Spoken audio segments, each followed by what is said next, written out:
Good evening again, South Elementary Mustangs. We are here for the beginning of Chapter 7 tonight in our Harry Potter reading with Bedtime Stories with Mrs. Puzio. So let's go ahead and begin. The door swung open at once. A tall black-haired witch in emerald green robes stood there. She had a very stern face, and Harry's first thought was that this was not someone to cross. "The first years, Professor McGonagall," said Hagrid. "Thank you, Hagrid. I will take them from here." She pulled the door wide. The entrance hall was so big you could have fitted the whole of the Dursleys' house in it. The stone walls were lit with flaming torches like the ones at Gringotts. The ceiling was too high to make out, and a magnificent marble staircase facing them led to the upper floors. They followed Professor McGonagall across the flagged stone floor. Harry could hear the drone of hundreds of voices from a doorway to the right. The rest of the school must already be here, but Professor McGonagall showed the first years into a small empty chamber off the hall. They crowded in, standing rather closer together than they would usually have done, peering about nervously.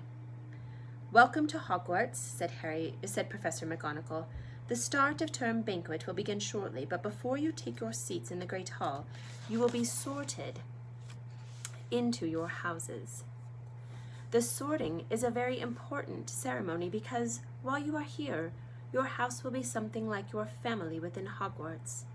You will have classes with the rest of your house, sleep in your house dormitory, and spend free time in your house common room. The 4 houses are called Gryffindor, Hufflepuff, Ravenclaw, and Slytherin. Each house has its own noble history, and each has produced outstanding witches and wizards. While you are at Hogwarts, your triumphs will earn you house points, while any rule breaking will lose house points. At the end of the year, the house with the most points is awarded the House Cup, a great honor I hope each of you will be a credit to whichever house becomes yours. The sorting ceremony will take place in a few minutes in front of the rest of the school. I suggest you all smarten yourselves up as much as you can while you are waiting." Her eyes lingered for a moment on Neville's cloak, which was fastened under his left ear, and on Ron's smudged nose. Harry nervously tried to flatten his hair. "I shall return when we are ready for you," said Professor McGonagall. "Please wait quietly." She left the chamber. Harry swallowed. "How exactly do they sort us into our houses?" he asked Ron.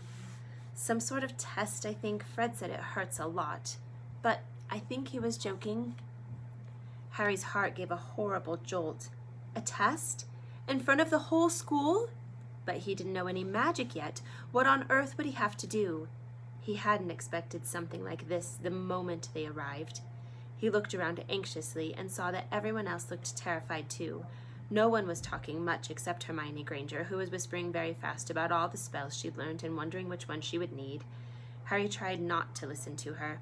He'd never been more nervous, never, not even when he had had to take a school report home to the Dursleys saying that he had somehow turned his teacher's wig blue.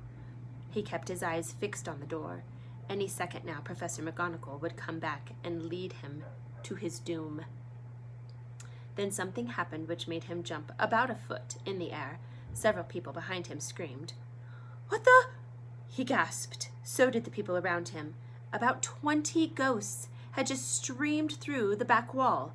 Pearly white and slightly transparent, they glided across the room, talking to each other and hardly glancing at the first years. They seemed to be arguing.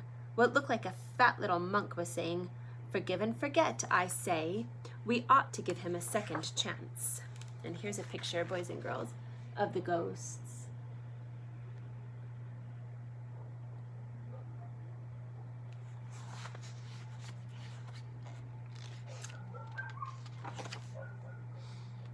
"My dear Friar, haven't we given Peeves all the chances he deserves? He gives us all a bad name, you know. He's not really even a ghost, I say. Well, what are all you doing here?" A ghost wearing a ruff and tights had suddenly noticed the first years. Nobody answered. "New students," said the fat friar, smiling around at them. "About to be sorted, I suppose." A few people nodded mutely. "Hope to see you in Hufflepuff," said the friar. "My old house, you know." "Move along now," said a sharp voice. "The sorting ceremony's about to start." Professor McGonagall had returned. One by one, the ghosts floated away through the opposite wall. "Now, form a line," Professor McGonagall told the first years, "and follow me." Feeling oddly as though his legs had turned to lead, Harry got into the line behind a boy with sandy hair, with Ron behind him, and they walked out of the chamber, back across the hall, and through a pair of double doors, into the Great Hall. Harry had never even imagined such a strange and splendid place. It was lit by thousands and thousands of candles, which were floating in mid-air over 4 long tables, where the rest of the students were sitting. These tables were laid with glittering golden plates and goblets. At the top of the hall was another long table where the teachers were sitting. Professor McGonagall led the first years up here, so that they came to a halt in a line facing the other students, with the teachers behind them. The hundreds of faces staring at them looked like pale lanterns in the flickering candlelight. Dotted here and there among the students, the ghosts shone misty silver. Mainly to avoid all the staring eyes, Harry looked upwards and saw a velvety black ceiling dotted with stars. He heard Hermione whisper, "It's bewitched to look like the sky outside. I read about it in Hogwarts, a history." It was hard to believe there was a ceiling there at all, and that the Great Hall didn't simply open up to the heavens. Harry quickly looked down again as Professor McGonagall silently placed a 4-legged stool in front of the first years. On top of the stool, she put a pointed wizard's hat. This hat was patched and frayed and extremely dirty. Aunt Petunia wouldn't have left it in the house. Maybe they had to try it on, get a rabbit out of it? Harry thought wildly. They seemed that sort of thing. Noticing that everyone in the hall was now staring at the hat, he stared at it too. For a few seconds there was a complete silence, and then the hat twitched. A rip near the brim opened wide like a mouth, and the hat began to sing. "I'll eat myself if you can find a smarter hat than you can keep your bowlers black, your top hats sleek and tall, for I'm the Hogwarts sorting hat, and I can cap them all. There's nothing hidden in your head the sorting hat can't see, so try me on and I will tell you where you ought to be. You might belong in Gryffindor, where dwell the brave at heart. Their daring nerve and chivalry set Gryffindors apart. You might belong in Hufflepuff, where they are just and loyal. Those patient Hufflepuffs are true and unafraid of toil. Or yet in wise old Ravenclaw, if you've a ready mind, where those of wit and learning will always find their kind. Or perhaps in Slytherin you'll make your real friends. Those cunning folk use any means to achieve their ends. So put me on, don't be afraid. And don't get in a flap.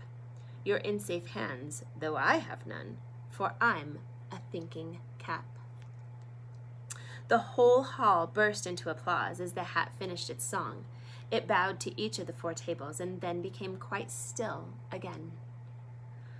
"So we've just got to try on the hat?" Ron whispered to Harry. "I'll kill Fred. He was going on about wrestling a troll." Harry smiled weakly. Yes, trying on the hat was a lot better than having to do a spell, but he did wish that they could have tried it on without everyone watching. The hat seemed to be asking rather a lot. Harry didn't feel brave or quick-witted or any of it at the moment. If only the hat had mentioned a house for people who felt a bit queasy. That would have been the one for him. Professor McGonagall now stepped forward, holding a long roll of parchment. "When I call your name, you will put on the hat and sit on the stool to be sorted," she said.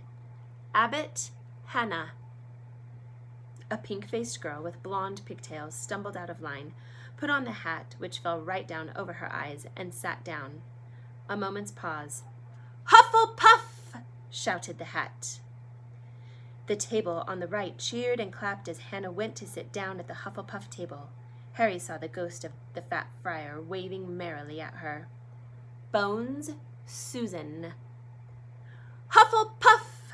shouted the hat again, and Susan scuttled off to sit next to Hannah. "Boot, Terry." "Ravenclaw!" The table second from the left clapped this time. Several Ravenclaws stood up to shake hands with Terry as he joined them. Brocklehurst Mandy went to Ravenclaw, too, but Brown Lavender became the first new Gryffindor, and the table on the far left exploded with cheers. Harry could see Ron's twin brothers catcalling. Bulstrode Millicent then became a Slytherin. Perhaps it was Harry's imagination. After all, he'd heard about Slytherin, but he thought they looked an unpleasant lot. He was starting to feel definitely sick now. He remembered being picked for teams during sports lessons at his old school. He had always been the last to be chosen, not because he was no good, but because no one wanted Dudley to think they liked him. Finch Fletchley, Justin. Hufflepuff! Sometimes, Harry noticed, the hat shouted out the house at once, but at other times it took a little while to decide. Finnegan Seamus. The sandy-haired boy next to Harry in the line sat on the stool for almost a whole minute before the hat declared him a Gryffindor. Granger Hermione. Hermione almost ran to the stool and jammed the hat eagerly on her head. Gryffindor! Shouted the hat. Ron groaned. A horrible thought struck Harry, as horrible thoughts always do when you're very nervous. What if he wasn't chosen at all? What if he just sat there with the hat over his eyes for ages until Professor McGonagall jerked it off his head and said there had obviously been a mistake and he'd better get back on the train? When Neville Longbottom, the boy who kept losing his toad, was called, he fell over on his way to the stool. The hat took a long time to decide with Neville. When it finally shouted, Gryffindor! Neville ran off, still wearing it, and had to jog back amid gales of laughter to give it to McDougal Morag. Malfoy swaggered forward when his name was called and got his wish at once. The hat had barely touched his head when it screamed, Slytherin! Malfoy went to join his friends Crabbe and Goyle, looking pleased with himself. There weren't many people left now. Moon, Knott, Parkinson, then a pair of twin girls, Patil and Patil, then Perks, Sally Ann, and then at last, Potter, Harry. And that, boys and girls, is where we are stopping for tonight. We'll see you next time.